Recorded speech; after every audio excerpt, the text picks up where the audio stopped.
Good day, good day, good day. We are here in historic Cape May, New Jersey.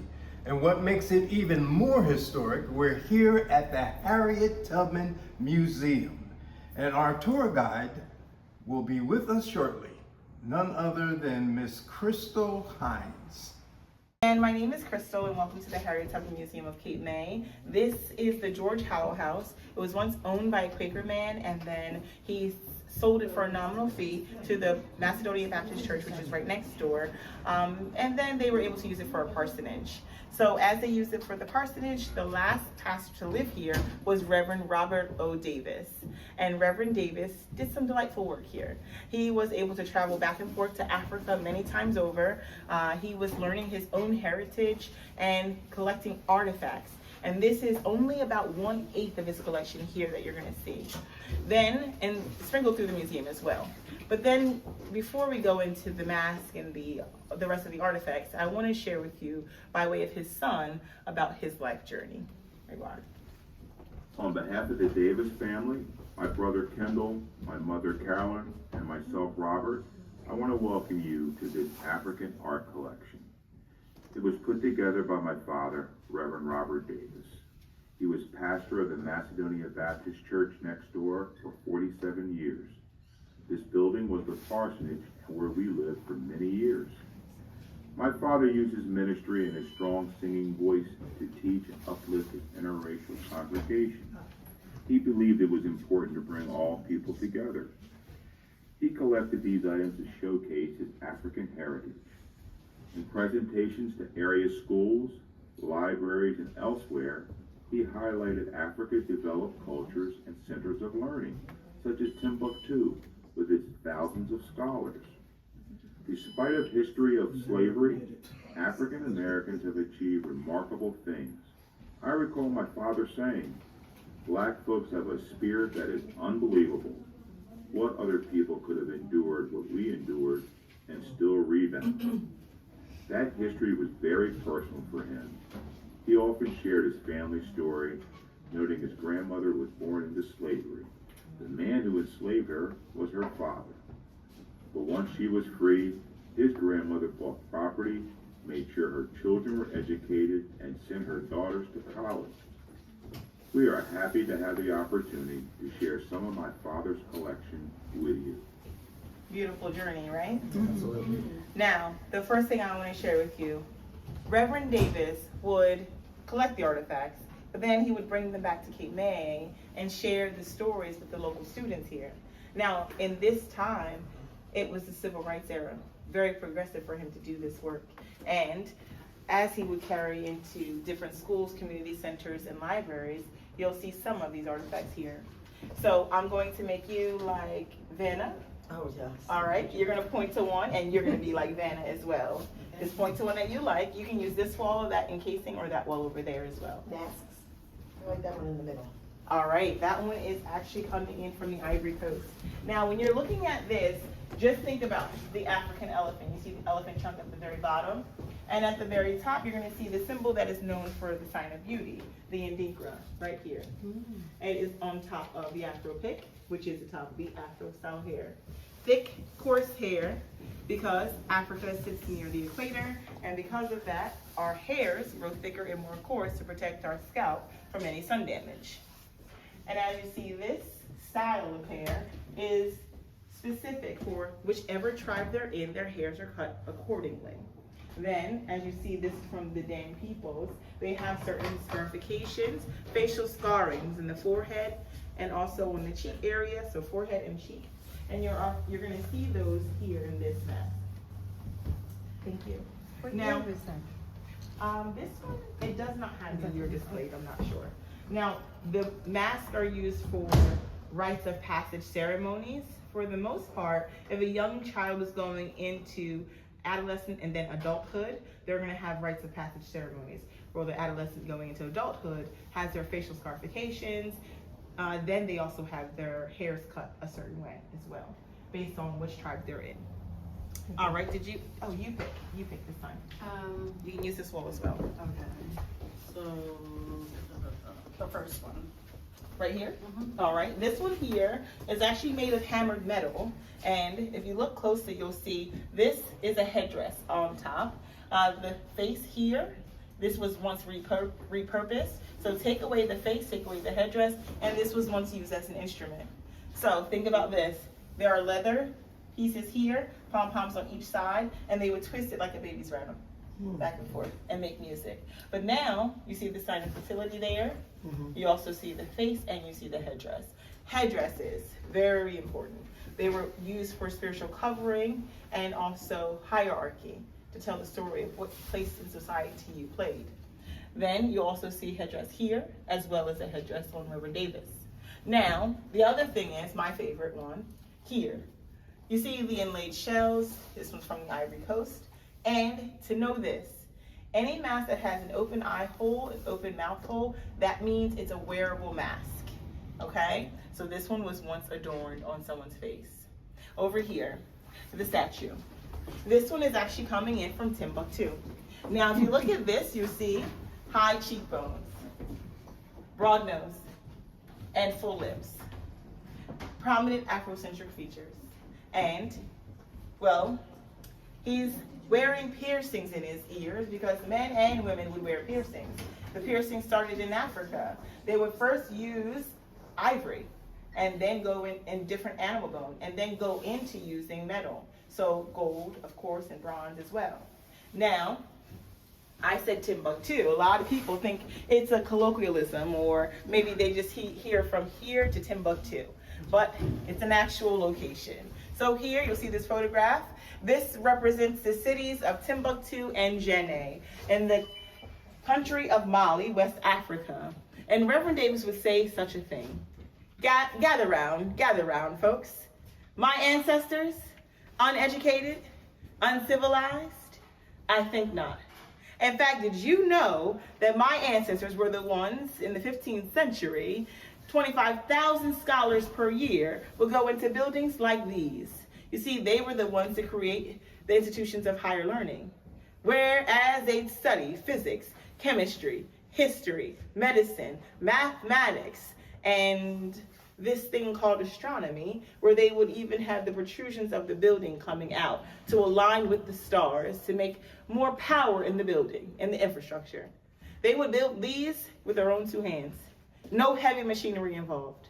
They were made of clay, stone, water, and sand. Now, I want to share with you, there's this thing we like to do here. It's an exercise. You are going to be considered the librarians of Timbuktu, where you get to save and salvage the manuscripts that folks are trying to come in and rob. So prepare yourselves. I'm going to give you 15 seconds to hide away the manuscripts. I'm going to come behind you. She has a book here. And then appropriate, it says she came to slay. So you're going to hide away well, there's some extra stuff in here. There you are. You get to, Eloise will help you. We become like a team, okay? This is the, Space, think about this. There are many people that are going to be sold into the next location. As they're being sold, remember, the Africans are seen as only 1/4 a human. This is the way that slavery was able to be written into law. So think about it this way. They were less than the animals. They were considered less than the animals. So it was unfathomable to us, should have been unfathomable to them as well. But it happened. And so the truth is, there's an auction, and they were selling people, my ancestors. And it sounds like this. Cash for 400 Negroes, including both sexes, ages 12 to 25. Persons having servants to dispose of will find it in their best interest to give me a call, as I will give higher prices than any other purchaser who was on the market. And they sold people according to what they needed. Now, they'll pull and tug on the people, check their hairs for lice, publicly humiliate them by derobing them, and sell them to the highest bidder, ripping them apart from their families. It did not matter if they had children, it did not matter if they were married, they were separated. So there was not an easy uprising. Now, there are people that were physically in bondage and they had shackles on.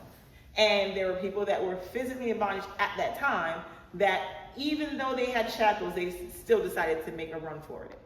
This was a punishable offense. So as you can see, this gentleman here, his back is carved in scars. And this is because he would run many times over, and he didn't care that he was going to get punished because he wanted his freedom. And finally, even though he was physically in bondage, he was mentally free. And he was able to finally get free physically by running. When he ran one time, he happened to come upon these gentlemen who were soldiers. And these gentlemen helped him to healing. And he believed it was like a mirage. He couldn't understand, how could there be colored troops? He didn't understand that. But then when he finally saw that they were helping, he went along with it, and the journey continued where he was a part of the war.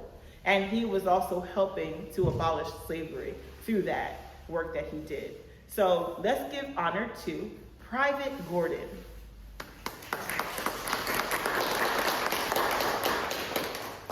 And then I'll share with you that there's a small town in New Jersey called Timbuktu, New Jersey. I'm not sure if you all knew that, but it's in Burlington County. It's a very small, quaint town, but the settlers actually settled in Bordentown, New Jersey first, which is closer to Trenton. But then they migrated down, not because they wanted to, but because their land got fired out by the enslavers. And they were trying to track those enslaved Africans down that were running. So when they ran back down to what is known now as Timbuktu, New Jersey, in Burlington County. And the people that actually own that property now are the descendants of those early settlers. So it's really cool. Now, I get to tell you about Harriet Tubman. I'm so excited. I believe her to be a superhero. Harriet Tubman, born Araminta, Minty for short, Ross. She was born in 1822 in Cambridge, Maryland, to Harriet Green and Ben Ross. We talk about her grandmother as well. Her grandmother's Modesty, documented as coming from West Central Africa. And Modesty happened to be pregnant on one of those ships, at least 2 months pregnant. So to know that in her most vulnerable state that she survived, we know there was strength locked in her DNA. And as she continued her journey, she has a baby girl named Harriet Green. Harriet Green, again, like I said, just marries Ben Ross, and they have 9 children. And they all are in the same territory. It's very rare for this to happen. Harriet Green, Ben Ross, and 9 of their children get to be on the same plantation land. That's unrealistic to many of the enslavers. However, this is what happened. Now, the first thing is, I want you to know that many of the enslavers would basically send out their enslaved Africans to do odd jobs. Araminta's job, her first job, at 5 years old, is to be a nursemaid. Now, a nursemaid is a babysitter today, and she was no good at it because she was only 5 years old. She couldn't keep the babies quiet. But instead of it being just kind of like a normalcy, like, hey, she's not good at this job, let's get another kid to do it, or another young adult to do it, she is punished, being physically abused because she's no good at this job. Skip ahead. 8 years old. She is hired help to kill and trap muskrats. At this time, muskrats were used for food and for pelts. It was big business, and she was supposed to trap and kill them. Yeah, no. I'm not even good at seeing a little mouse, so I couldn't imagine trying to trap a muskrat. Now, these critters are not friendly at all, and she was afraid of them. So she ran the opposite direction, and as many times as she could, she ran from them, but the thing is, she was getting paid to trap them. So she knew they were going to find her eventually, so she ran and she hid with the pigs. She ran and hid with the pigs for 3 whole days. She ate where the pigs ate, she slept where the pigs slept. And the biography, Harriet, the Moses of her people, it states, the pigs had a better life than I. She believed so. The pigs were running fat and low to the ground. The pigs were never being beat upon. The pigs had their own place to stay and their own food. So she believed that in her 8-year-old brain. Now, skip ahead. They found her. They punished her, physically abusing her again. Skip to her going back to the plantation. Mr. Ed Rodis, the plantation master, he sold her sisters to the South, never to be seen or heard of again. In that same biography, it states, If Araminta saw her sisters again, she would not have recognized them because she was so young. Skip ahead. 12 years old. At 12, this is where she's supposed to be the main cook. You're right. She's no good yet at cooking. So her mother says, wait, Mr. Brodus, I can give her another job. She can run the errands and she can get the food portions and come back. So what happens? That's what she does. So we're gonna pretend after this year of her doing the job fairly well, she's going on a journey to the store again, and behind this window, there's a young boy off the beaten path. She's going to the store. She's minding her own business and going to the store doing her job. But in the store, there's men flailing their arms in anger. Two of them. One is a store clerk and one is a slave catcher, trying to get to the young boy. And the young boy is still running and getting away. Well, the store clerk comes up with a nifty idea. He's going to throw this iron weight over at the young boy. Who does it hit? Araminta, right in the head. Her world goes black. She's knocked out, cold, unconscious, bleeding out. And what happens next is devastating. They don't check her for healing. They actually go after the young boy because he's seen as money. Instead, after some time, after she's losing oxygen and a lot of blood, they check her numbers. I'm sure she has some numbers or the name of the location she's from. If they don't get her back, it's a punishable offense to them as well. So they get her back to the Brodus plantation. Probably just drop her off on the porch so they don't have to take accountability. And then they go on their way. Well, here she is. And Mr. Brodus comes up with the idea that he'll just dress her up and pretend that she's sleeping and sell her to the highest bidder. Well, Harriet Green wasn't going for that. Oh, no, she wasn't. Harriet Green already saw 3 of her daughters sold to the South. So she stood right up to Mr. Brodus and she told him, Mr. Brodus, now, Mr. Brodus, you've already sold away my Lena, Mariah, and Sophia. And here you are with your eyes on my mentee. You see, she's bleeding out. You see, I can nurse her to healing. I remember the herbal remedies that my mama taught me from West Africa. I remember the dandelion root and the sassafras and the pine needle oil. I can bandage up her head day in and day out. And I'll still tend to the fields. I'll still do my work, Mr. Brodus. I will. Please, won't you show mercy?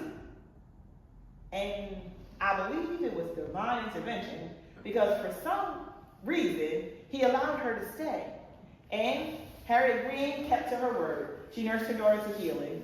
And after 3 whole weeks, what we know is a coma, she came to.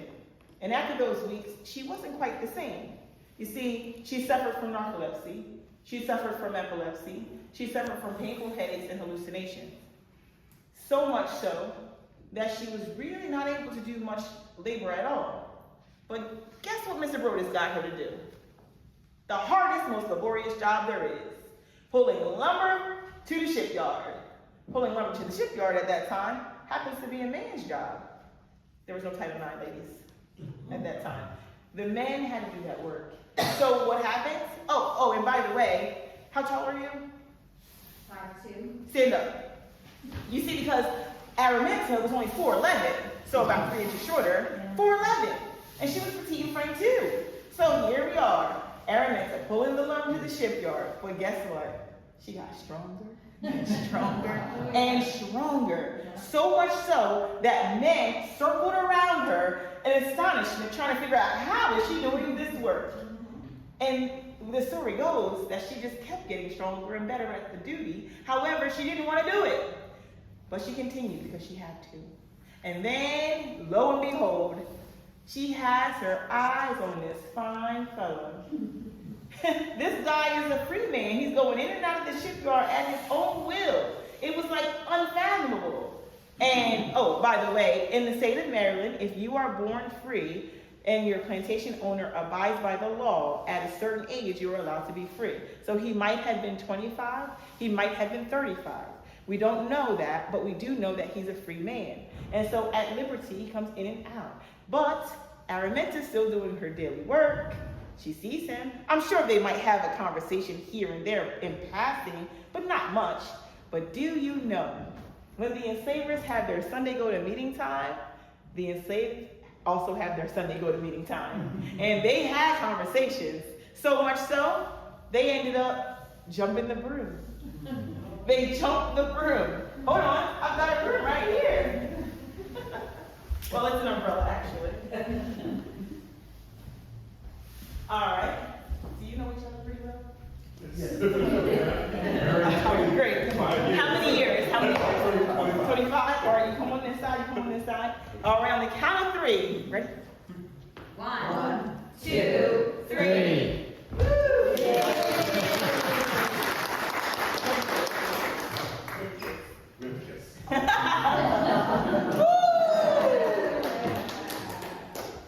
Oh, will you hold my broom? I'm sorry? Yeah. It's an African, it's something done in Africa, it's a part of the culture. Yeah. So jumping the broom means you are married. Yeah. Now, because they're married, and he's a free man, and she's an enslaved girl, she gets this nifty idea that maybe, just maybe, Mr. Brodus will allow her to be free with her husband. So she asked him, Mr. Brodus, yes, it's me, Minty.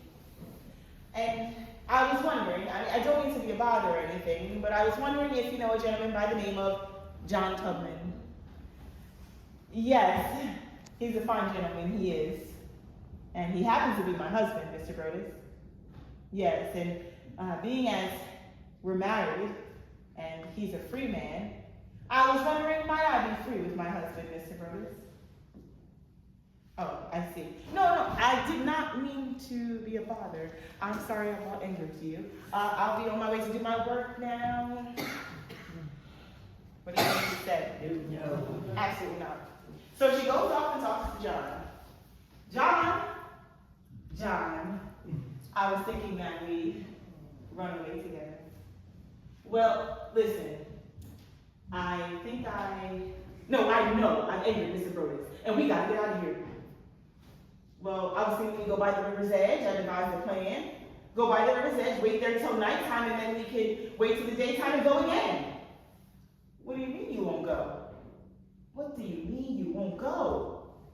I thought you loved me. I see. And then John says this. Minty, what were you thinking? Mr. Brodus would rather strip away my freedom. And God knows what he'll do to you. Minty, you gotta get out of here. I can't go with you. I won't go with you.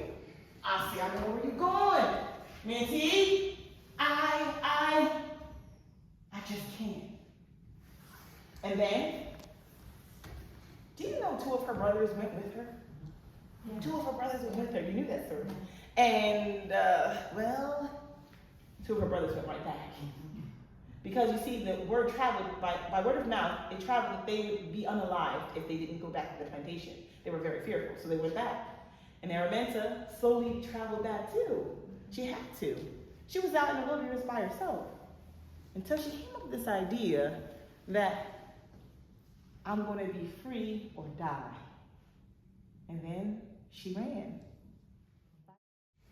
Good day once again. We're here in historic Cape May, New Jersey at the historic Harriet Tubman Museum with none other than tour guide extraordinaire, Miss Crystal Hines.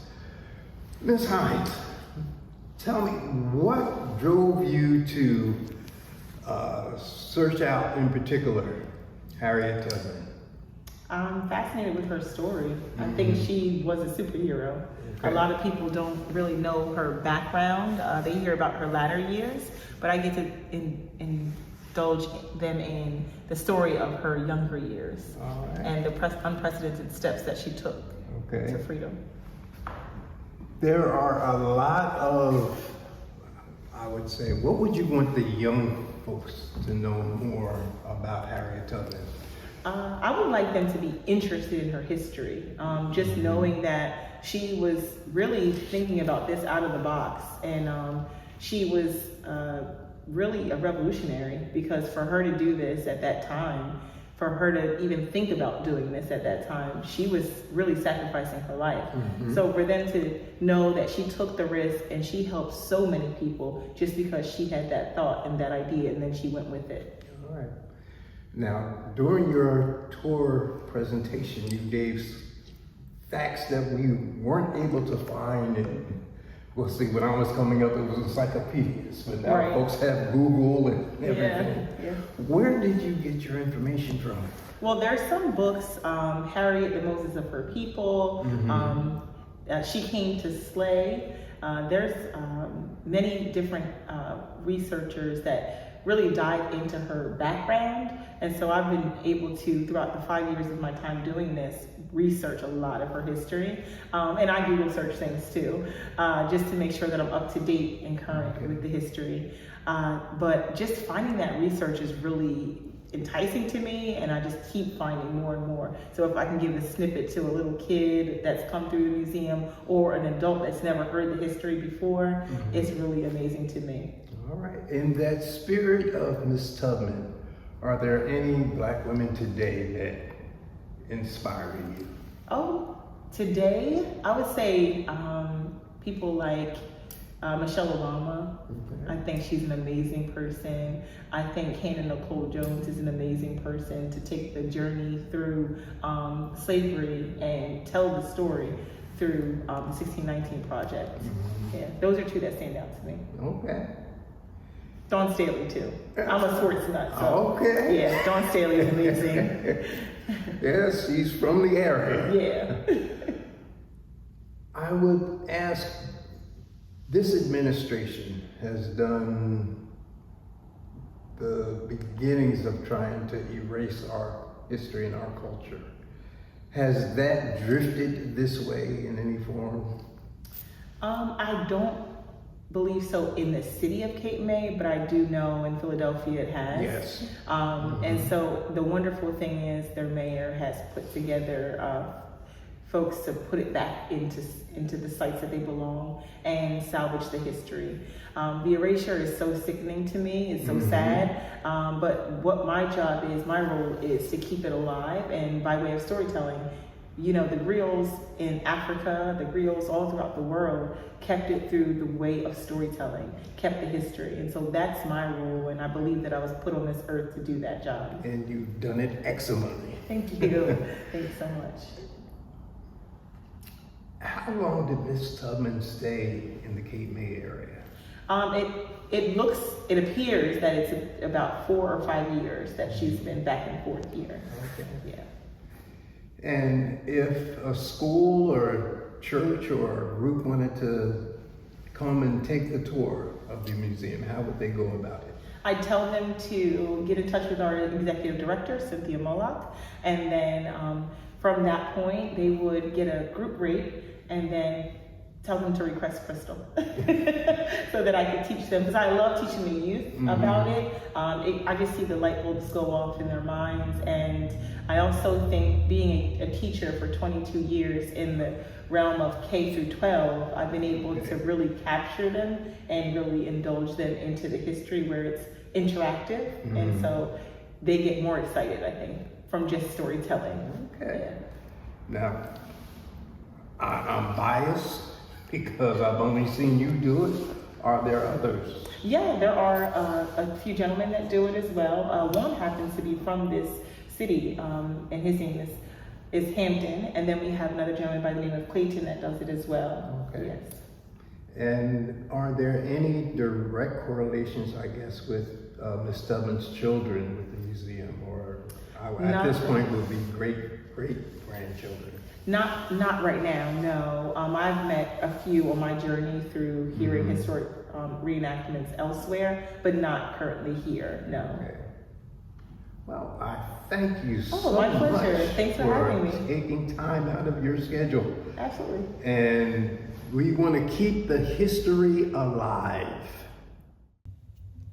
Weren't those some interesting facts regarding Harriet Tubman? But guess what? There's more to the tour. In order to find out, you need to come in person and check out the Harriet Tubman Museum in historic Cape May, New Jersey. I'm asking all men over the age of 40 years old, please get checked for cancer screening. I myself am a cancer survivor. When I was told a year ago that I had cancer, I decided to do something about it.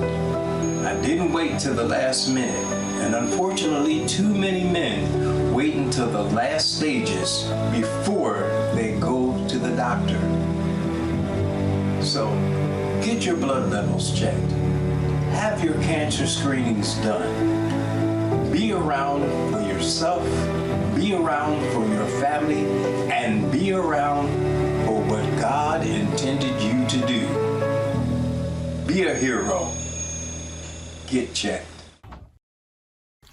We hope that you enjoyed what you just viewed by Transformation Theater Productions. And if you'd like to partner with us, we solicit your prayers, and if you'd like to make a donation, you can do so following the information below on the screen. Transformation Theater Productions, theater that changes life. God bless, be blessed, and have a great day in your neighborhood.